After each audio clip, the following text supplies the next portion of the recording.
Death by Die.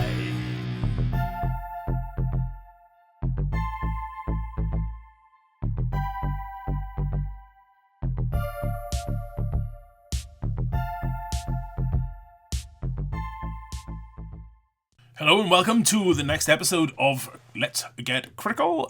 We'll be reviewing episode 98 of Critical Role. I'm Big Kev, Agrifandleworks, with... Oh, I'm Jarrod or Bush. Ooh, I'm Jarrod. Yeah, I forgot. I catch you every time. It's the third one now. Third now. time lucky normally. It's good. I like it. So it's going to be a little haphazard today, but we'll see how it goes, isn't it, I guess? You know? Yeah, sure. Let's go. Yeah, so the episode started, as usual, with the introduction with Sam's ad, basically saying that the Wildmount campaign guide is out on March the 17th, I believe. 6 or should we try a date when we recorded this? It's next week. I think. We were so before this, we weren't last minute at all. Yeah, it's out next week, which is awesome. Maybe we should do like a little review of it or something when it's out, and we've had a little bit of a nose through it. Yeah, line us up for that, thanks.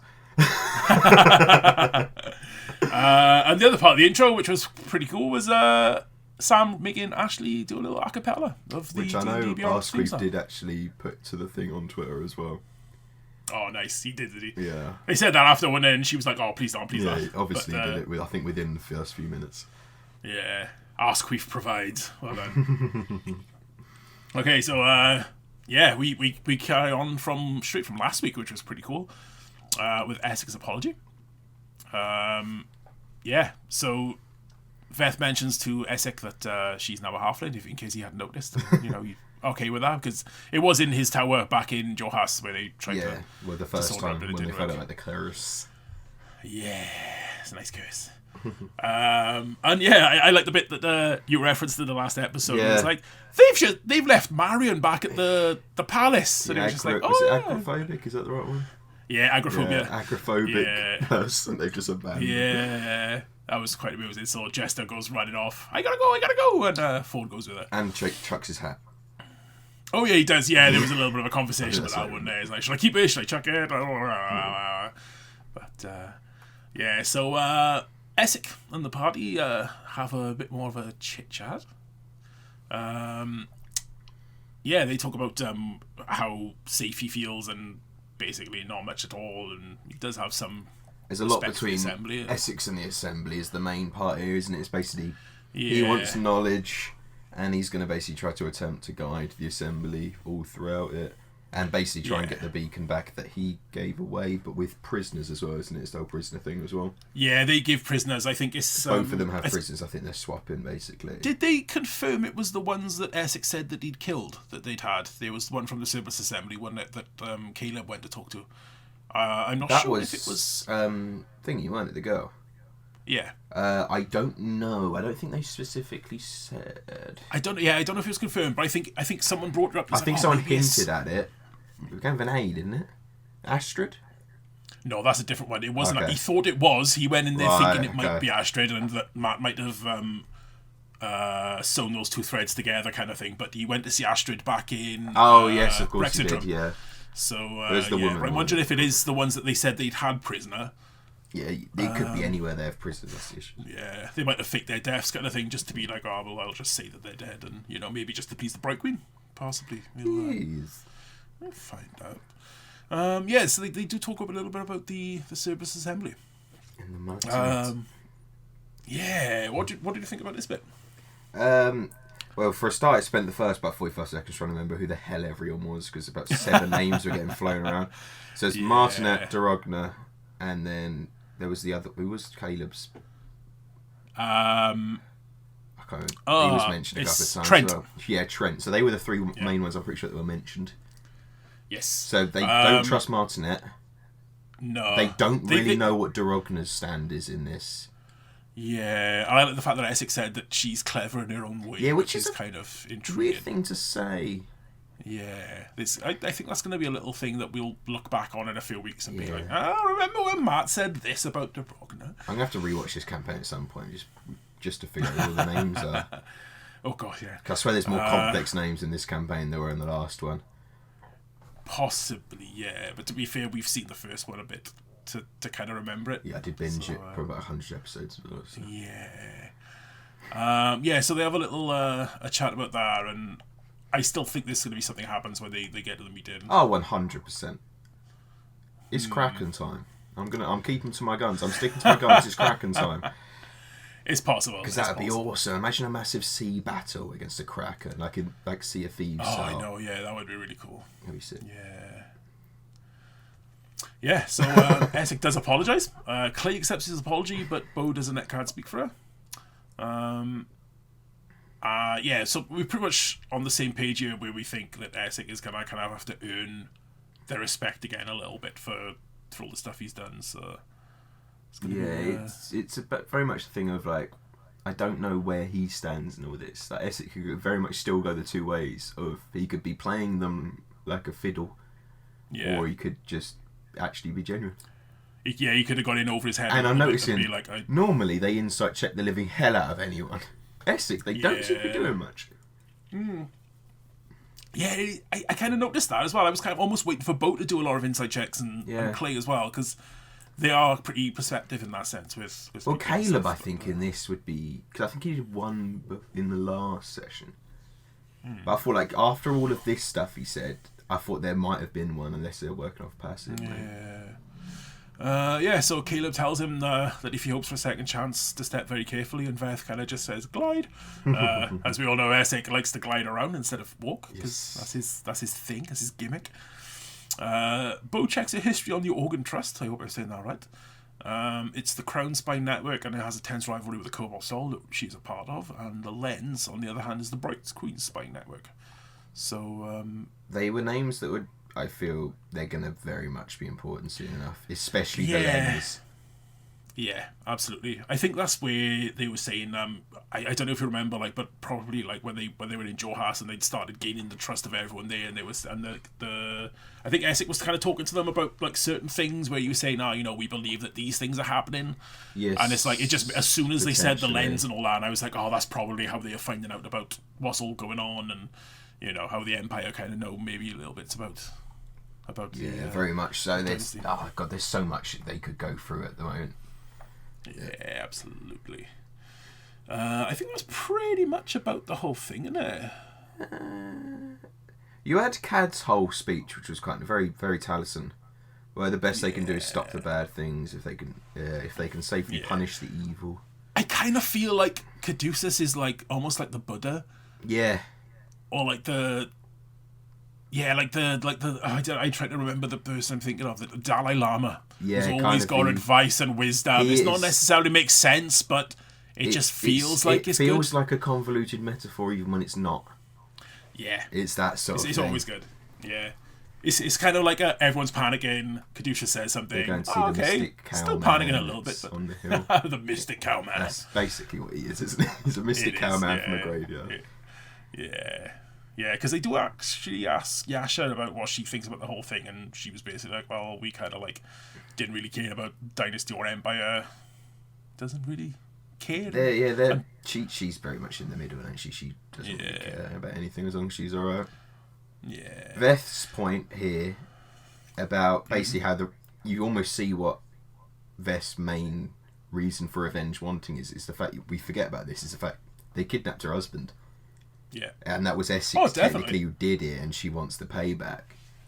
The thing I was thinking with that, though, is the Empire were kind of forcing him into doing things for them. Yeah. He never seemed that happy. Why have they not asked about the chair as well? This is still annoying me to this day, is the fact we don't know about that chair. I think it's because they know Matt will make their character have a heart attack of some kind, or take 2d10 psychic damage every time you even mention the chair. Yeah, disadvantage on all your checks for the next Yeah, so we get a little bit then about Ford and Jester going to Marion and rescuing her. Well, she actually seemed quite happy, didn't she? She seems like it's almost the She seemed alright, but also glad to get out of there. That's pretty much how I feel after doing things like that, I gotta be honest. Yeah, it's me after work. Yeah. Actually, I'm never happy, so just get me out straight away. That's kind of honest. Marion does ask what happened to Ford's hat. That's what he kind of says that someone took it. Yeah. And she offers to get him a new hat, and Jess is just like, look, just be honest and just say no, it's fine, you know. And he's kind of. But then in the end, he went, yes, didn't he? Get me a new hat. In the end, he actually said it.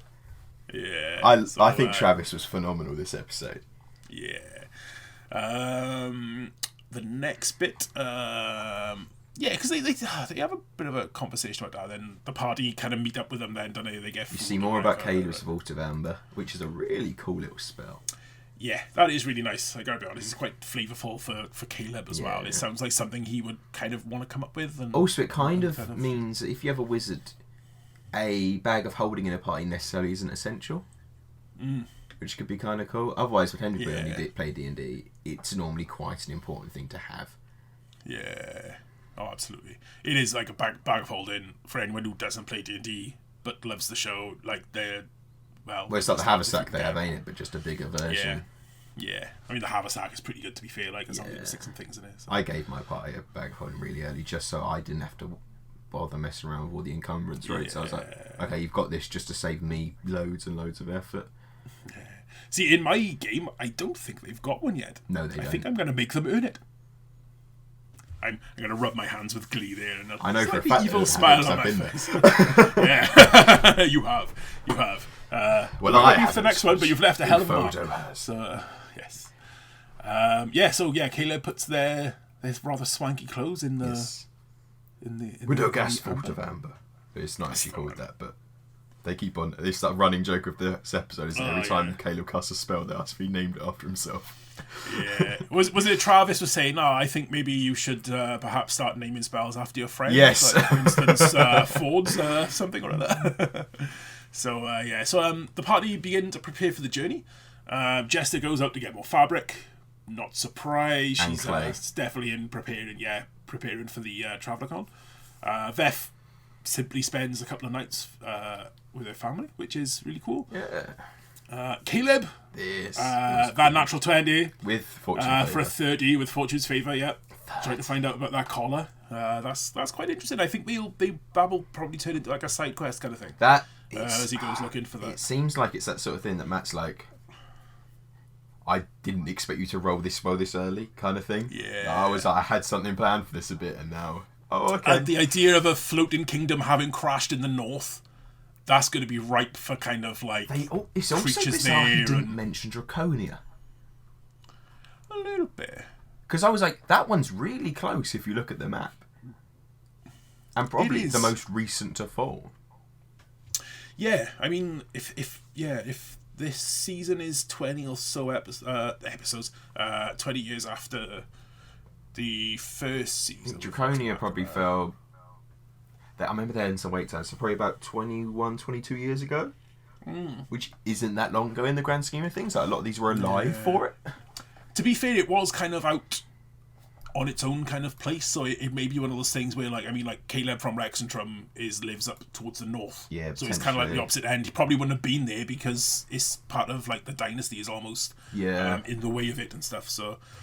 It's it is one of those things I think we kind of forget that, like, with the internet and all that, we know so much about everything. Oh yeah, and campaign in a fantasy world, there's so much you're not going to know about. Yeah, exactly. So it is one of those things. But they do mention the skyships, which is cool because I don't think we've seen anything like that in season 2, but there was one in season 1. Yes, it was in the Chroma Conclave story, if I remember rightly. Yeah, so that's pretty interesting. 4 days spends his day, changing his appearance around a little bit, visits some bars. He does have a look around to see if he knows anyone, but doesn't really see anything. I do like the way that Matt kind of mentioned about the lighthouse and how much Ford notices at this time. Well, yeah, I remember when Caduceus went there before, didn't he? And there was the really old priestess, wasn't there? Really early into Caduceus being a thing, wasn't it? Yeah, it was the first 5 episodes of him, I think, because they went to Nicodratus not long after. And this next bit I really loved. Was just as tarot cards. So the 3 new ones, the Jewel and the Thief, a red ruby that lets out light with a man trying to grab it for himself, which I pictured really cool in my head. Yes. The Spark and Blaze with fire taking the bottom of the card. So it's like a spark on the top, I think it was, and fire on the bottom or something like that. Then Death and Dawn, which is a graver sun coming up above it. They are lining, I swear, this better become merch. Because I hope at the end of the season, if they make this tarot card deck real, I will buy it. Oh yeah, I definitely will as well. Just as a collector's if anyone does happen to be listening, like my wallet's open, ready for it.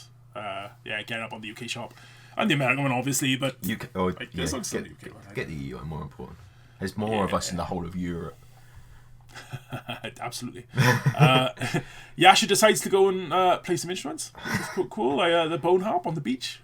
Yeah. She has a look around the city as well, talking about all the culture, like buskers. And I liked that one line. Was it the monochromatic stranger smiling, enjoying this colourful port city? Yeah. It's almost, it feels like an album cover of like everything in colour, but the person is completely in black and white. Yeah. It felt really cool. Yeah. And she plays a harp by the seaside at night, which was cool. Caduceus, I love this bit. I love NPCs and stuff. So, yes. Caduceus wants to go restock some magical supplies, finds a place called the Seafarer's Bounty. It's also kind of like a pawn shop where people can go take their findings to and sell and things. There's tropical birds outside the shop, not in cages. The most Caduceus magic shop they could have found. Yeah, absolutely. Matt was just like, let's just do Caduceus's retirement home, basically. Yes, basically. If he ever wants to retire and have a business, then... so there's a bird that flies down, poops on him, returns to his perch, and he's like, yeah, I'll leave that there, which I thought was quite cool. So there's a lot of medicine things. He goes in there and meets an older, I think she was a gnome. She was a gnome, yeah. Very old, very lots of wrinkles on her face and stuff, and her name was Sheila Bobsnobber, which that's phenomenal fantastic. Name. I know it's like it might be a little bit like stereotypical, but Sheila is just like an Australian accent for me, so I was kind of imagining like an older Australian lady. What, like the suntan skins, like sun kiss, like that sort of thing. Yeah. I always imagine like some surfboards outside the shop as well, pretty much. So he casts detect magic. He finds a leather fan, decorated with snakes in a watercolour design. He finds a heavy bronze lock guarding a case, which he's very intrigued with, and there's a leather strap around Sheila's neck, which has was there like a little roots, that's the one, in like a choker necklace, and he's intrigued with them all and snaps them all up. Yeah, because we find out that we forget that Cat doesn't really spend money apart from on thingies, magic stuff. Oh, absolutely, yeah. Components, that's the word. That's what I was looking for.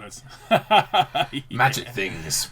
Yeah. Because I like the fact as well that Veth kind of has a little chat with Yezer as well about staying in Nicodranas for a while, and like she's I'll give you some money, and he's like, oh yeah, and she's just like, here's a chunk of platinum. 100 platinum or something? Why don't we just like 1,000? Yeah, it's like 1,000 gold. Amazing, and it's just like the way Matt played it was like, oh my god. Well, yeah, because I think 1 gold piece is like a week's good living, isn't it, or something like that? Yeah, it's not much.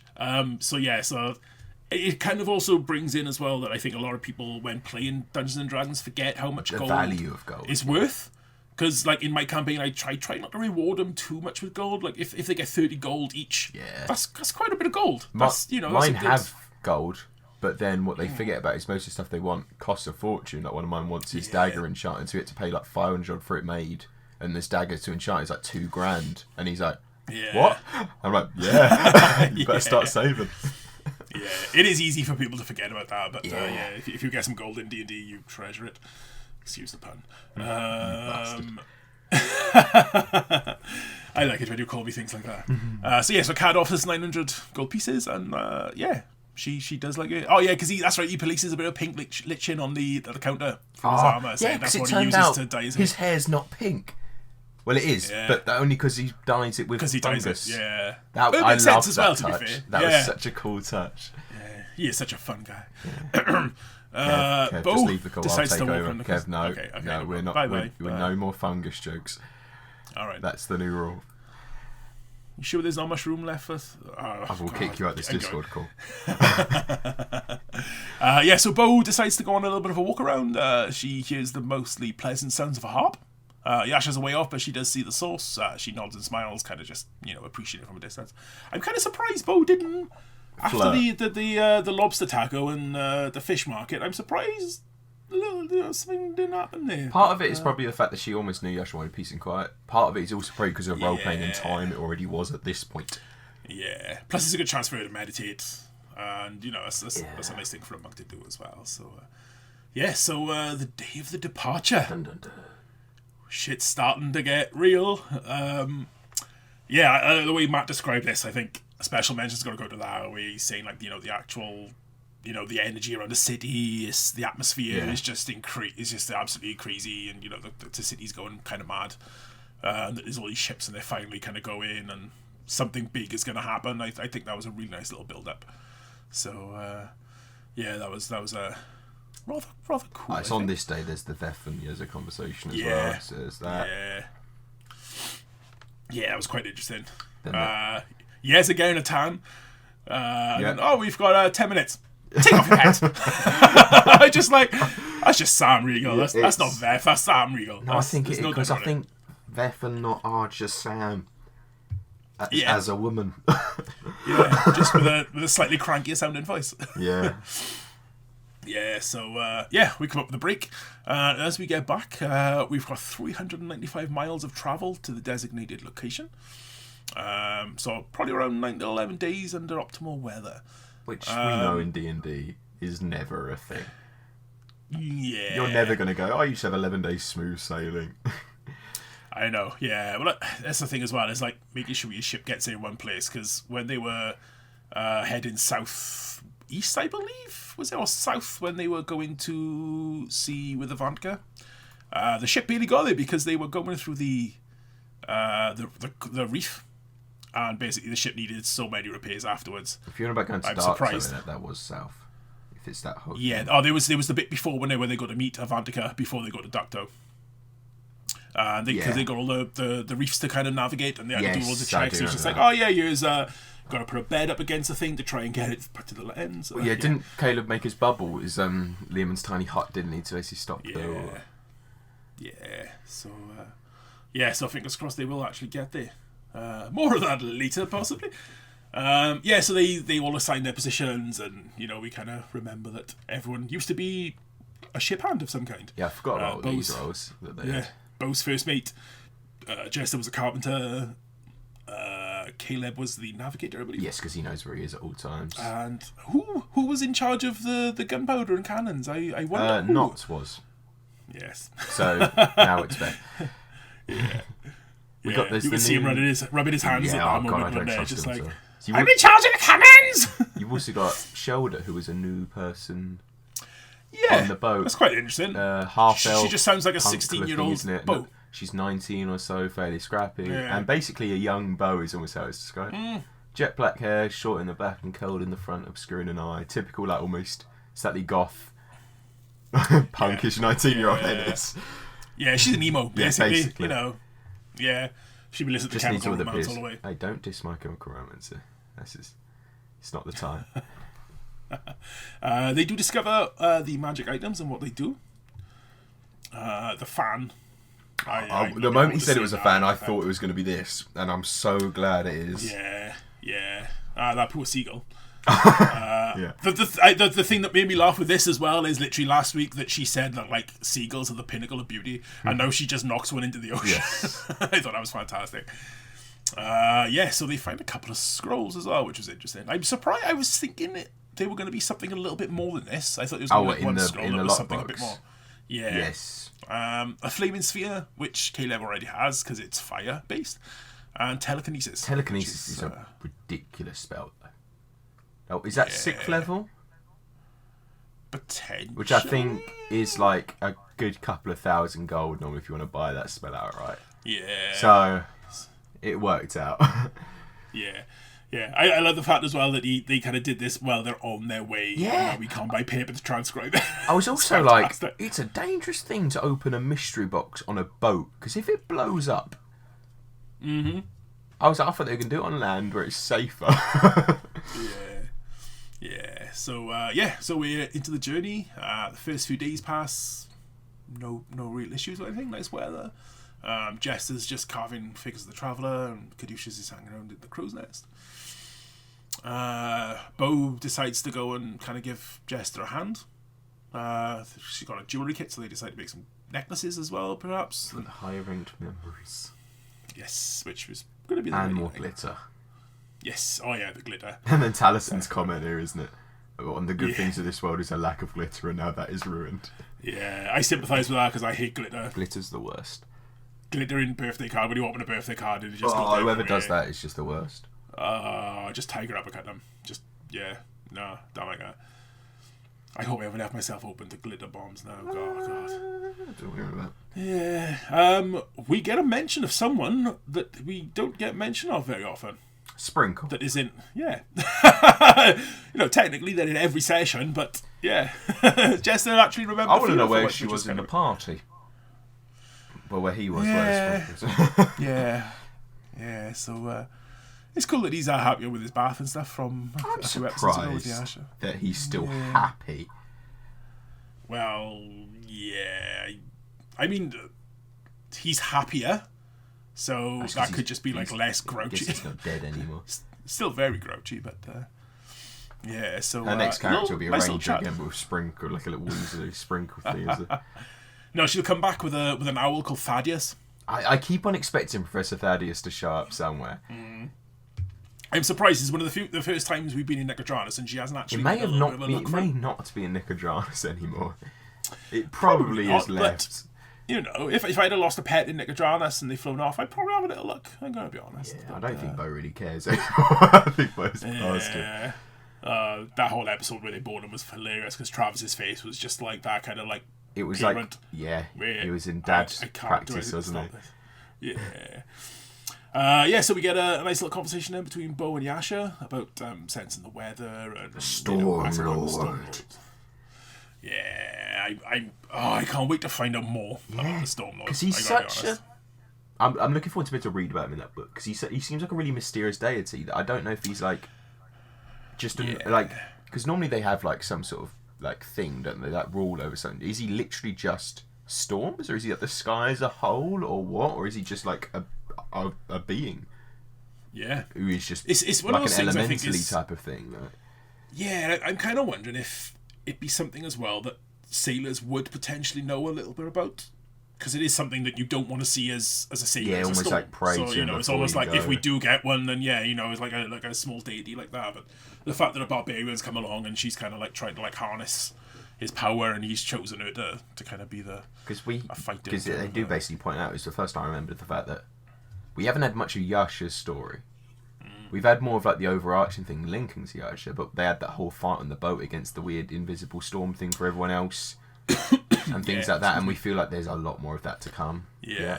Well, it was basically all they really saw was an orb, wasn't it? Yeah. Whereas she saw an entire like figure, didn't she? Yeah.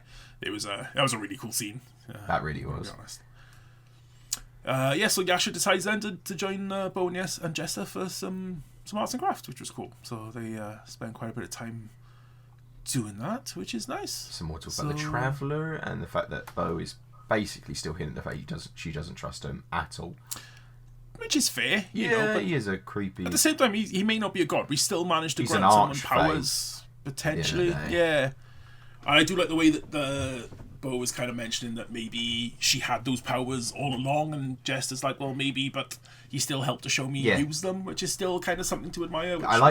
You could see Jester's change in this as well, because you can almost see she's changed from all-out disciple to a god.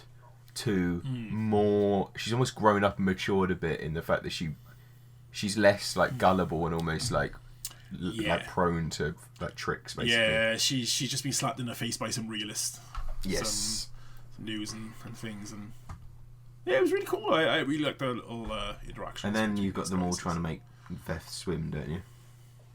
You want to be just like tied on a rope. Yeah, that's Ford's quote, wasn't it? I love that guy. Yeah, it's fantastic. But and then you got one of my favourite RP sections in this session, which is the Caleb and Ford conversation, or Caleb and Captain Tusstooth, I guess we have to call him at the moment. Yes. Well, and then Caleb instantly goes, "So where are we on the ship at the moment?" Just to try and screw over Travis. You could see it. I saw him at the end. He pulled up his Idiot's Guide to Boats book as well. Right at the end. Nice. That's really cool. Yeah. So.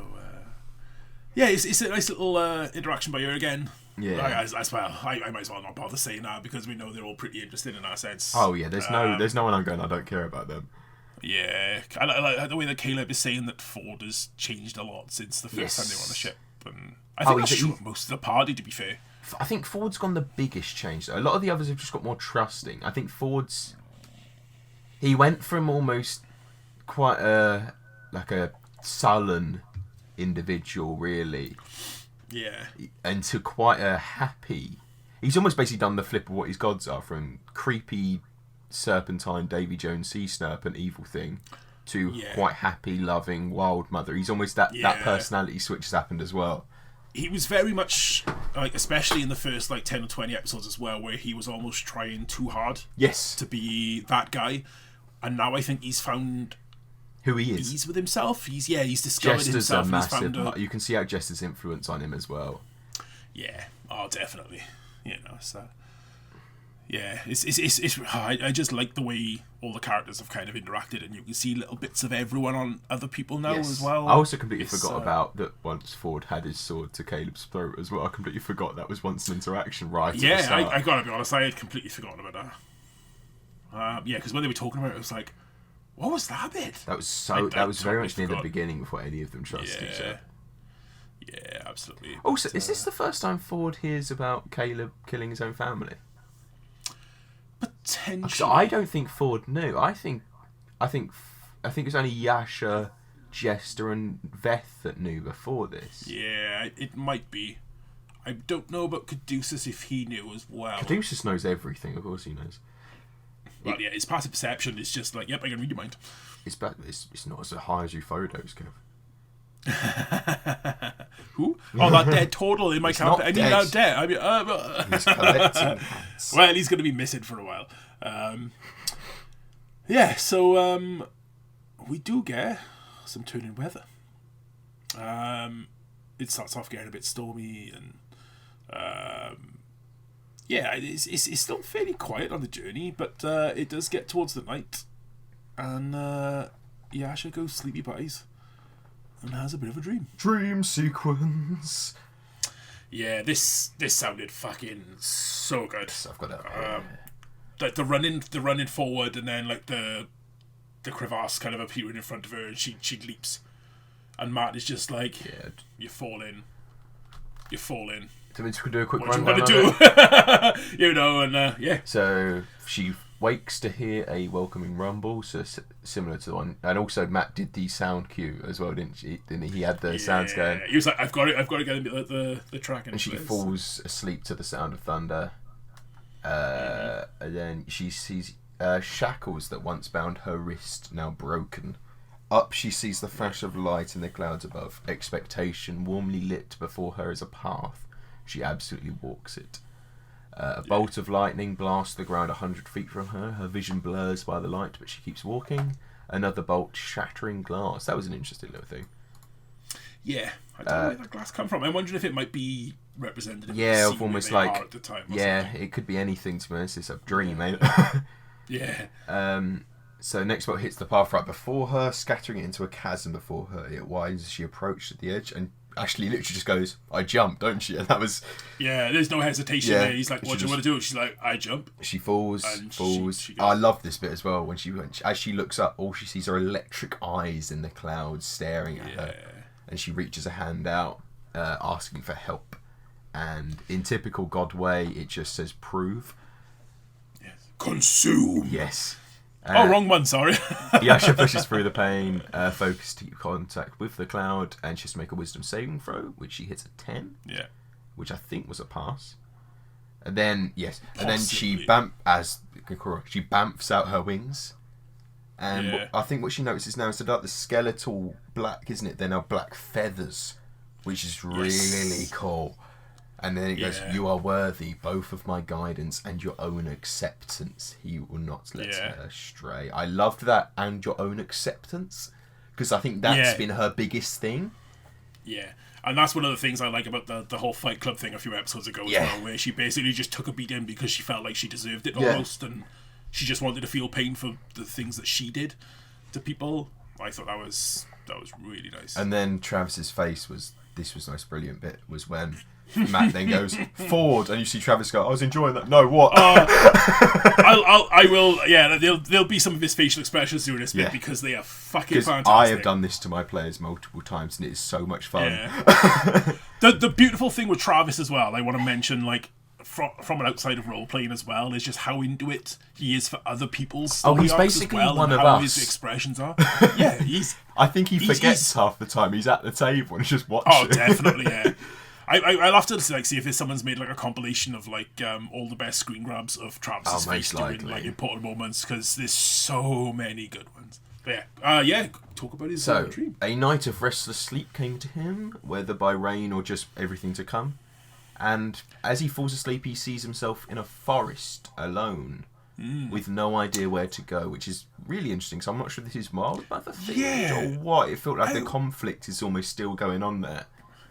I think it's Wild Mother themed because she's all like to do with the earth and stuff. I was wondering if it's almost like Yukoto's way of being like, it doesn't matter where you are. It felt very much like, this is what you think is your safe place.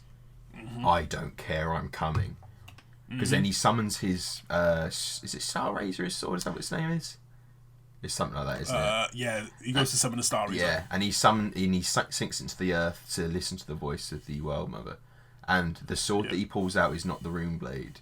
And staring back at him is a familiar yellow eye from the falchion. And this moment I was like, oh, damn. Bless my barnacles. And then Ford feels a burning pain in his chest. Which then I was like, oh no, here we go, it's the eye. It burns hotter and hotter, it's unbearable. Then when he wakes up, he sees a dark figure standing over him, a blade embedded into his chest. Yeah. And it's at this point where Matt just rolls loads of dice. And he's just like, oh shit! And the blade that's poking into is a falchion. And as we see through this combat, it literally starts here. There's multiple falchions for the warlocks in the initiative, isn't there? Yeah. Yeah, neither of them have the eyes, but they do have the barnacles. Yeah, the eye was because Matt even said there the eye was representative of the fact he had one in him, wasn't he? It wasn't actually the eye itself. Yeah. It would have been intriguing if they'd have had the sword embedded in him and have the eye almost being pulled out. That's what I thought was going to happen. Yeah. I was almost wondering if they stabbed the eye to take it back, in a way. Yeah, that would have been quite cool. And then into initiative. Yes. Which is where Ford gets nat 20. Ford has horrific luck with getting nat 20'd. Because you think in the Gorgon fight, it was 2 or 3 of them. There was a fight before, and then everything in these 1v1, he got nat 20'd instantly for 87 odd damage. He just seems to have awful luck for this. Yeah. He's got to take it. He's a paladin as well now, so, you know.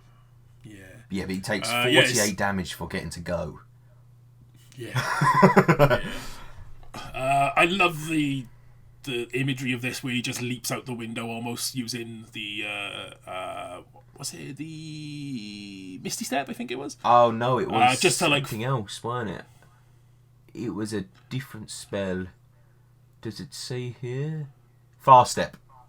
Fast Step, that's the it's one. Like it's like almost like a cross between Blink and Misty Step, I think. Yeah. Yeah, and he basically like leaps out the window using this and just falls into the ocean. Straight into it. Yeah.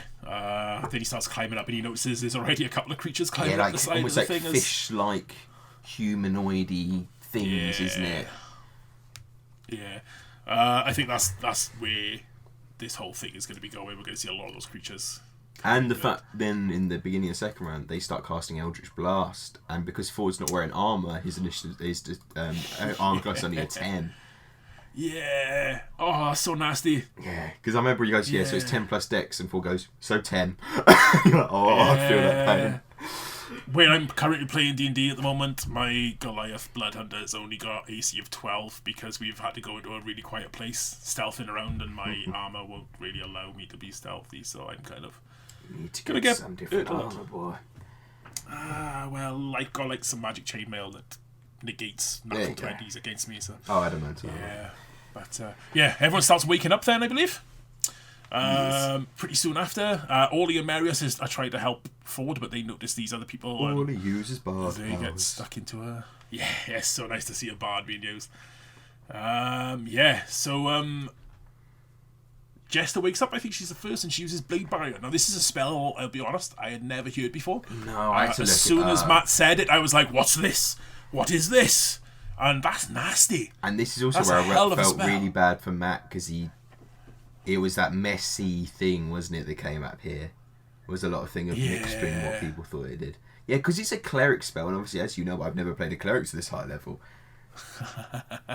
So One day, maybe. 100 feet long, 20 feet high, and 5 feet thick, or a ringed wall up to 60 feet of whirling, razor-sharp blades of magical energy. And you're like, Jesus, that's 60-10.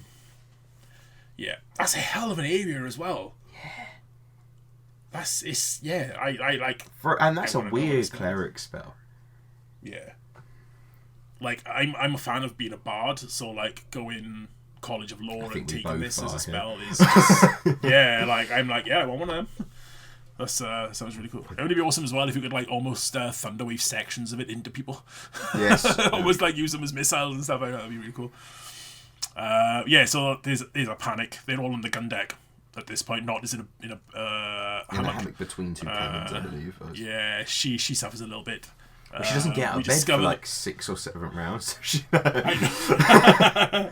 Yeah, she got it easy. You know, she just lie in bed and take the damage.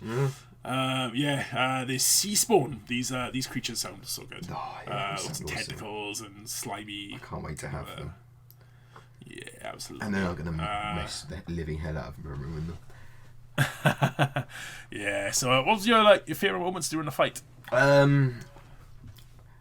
Favourite moments is quite hard to come by, because there's a lot of it me going, please no, no. I love the bit of Ford using the something step. I forget again what it was. Fast step. To climb up the mast. Yes, that bit he was just appeared really on the mast cool. and climbed up and all that. That was really cool.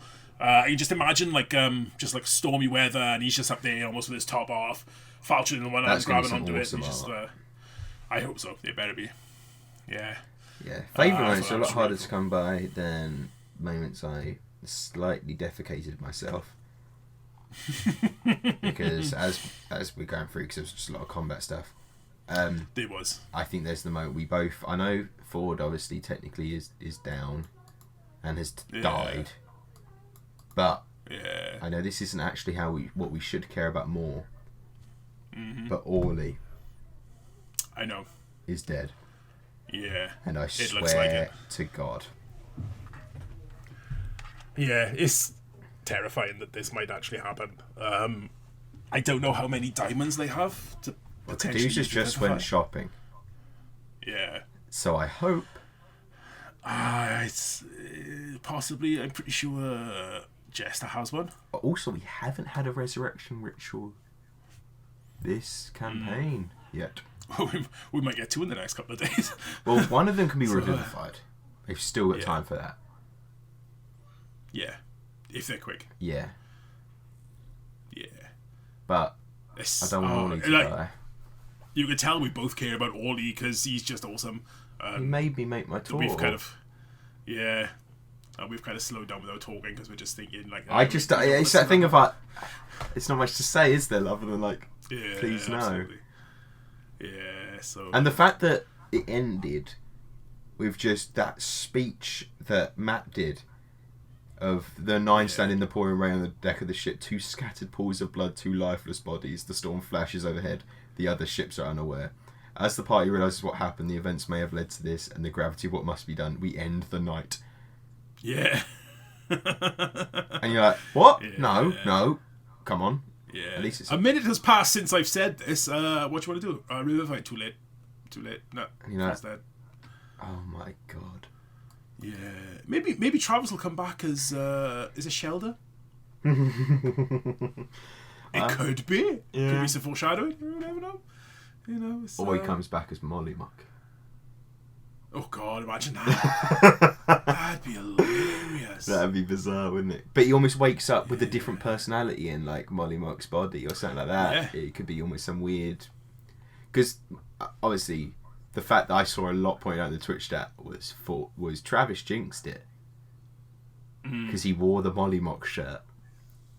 Yeah, he did. And you're like, but it's all going to be waiting for watching the next one to be able to see what happens.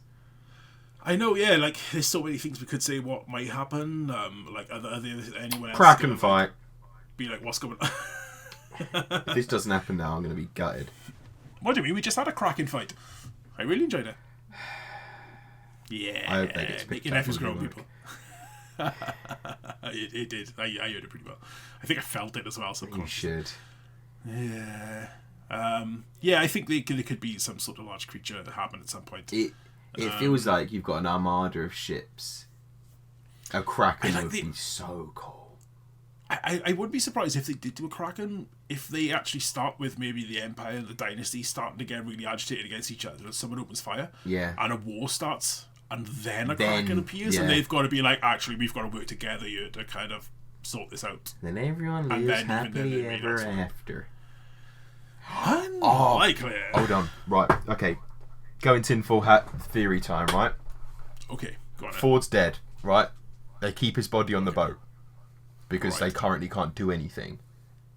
Kraken appears. I think I know where you're going. I think I know where you're going with this. His body goes into the ocean. Yeah. His body drops to the bottom. They go to find it. The body is gone.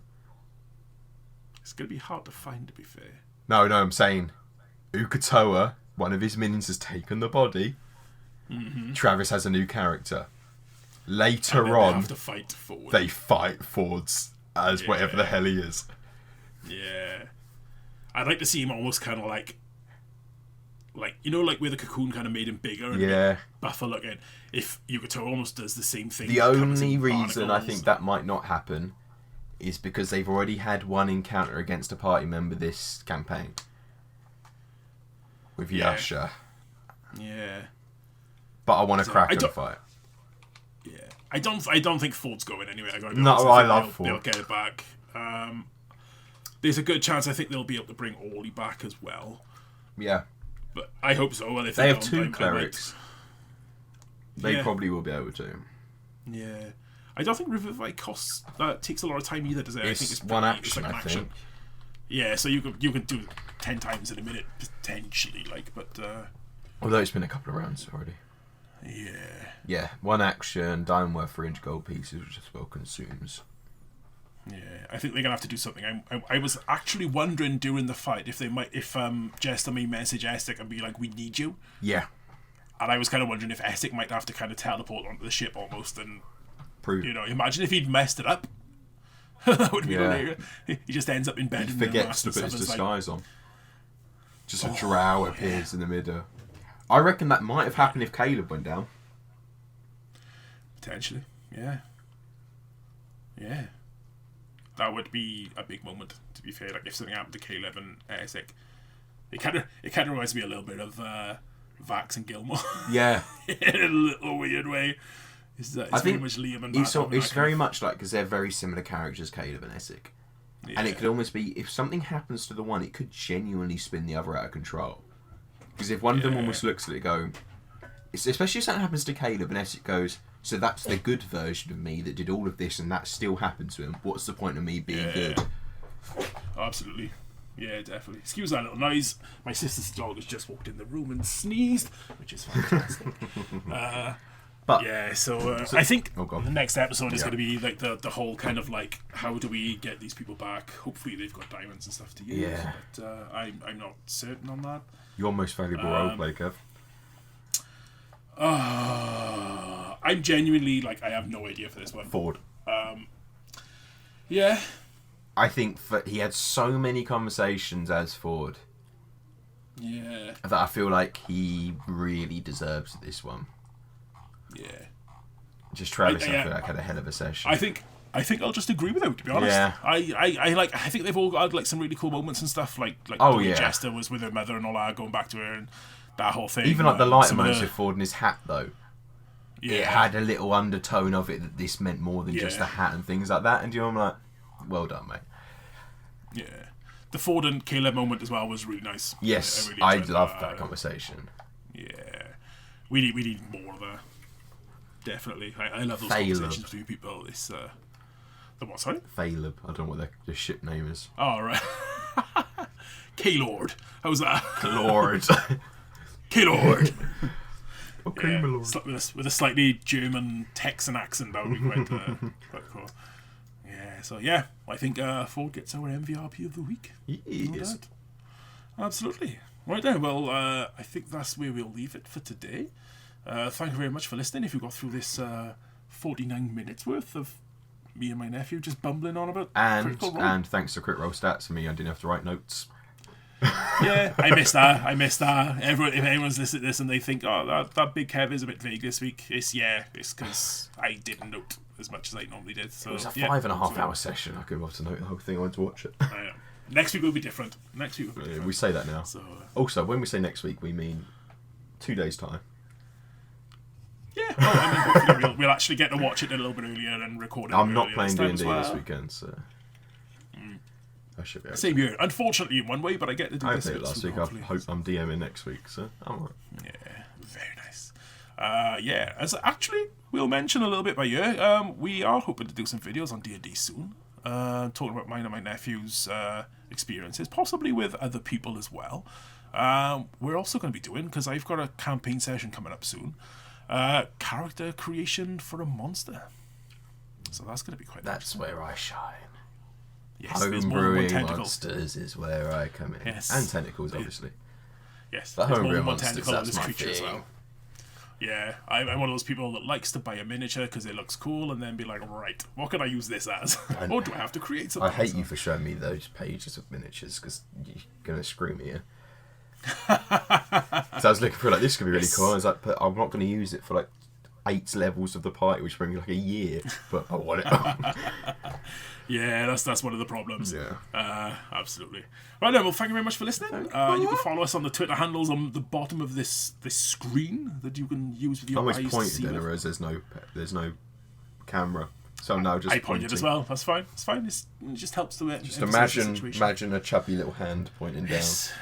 Yeah, absolutely. Well, thank you very much, and we'll catch you next week. Bye. Let's get critical. Goodbye.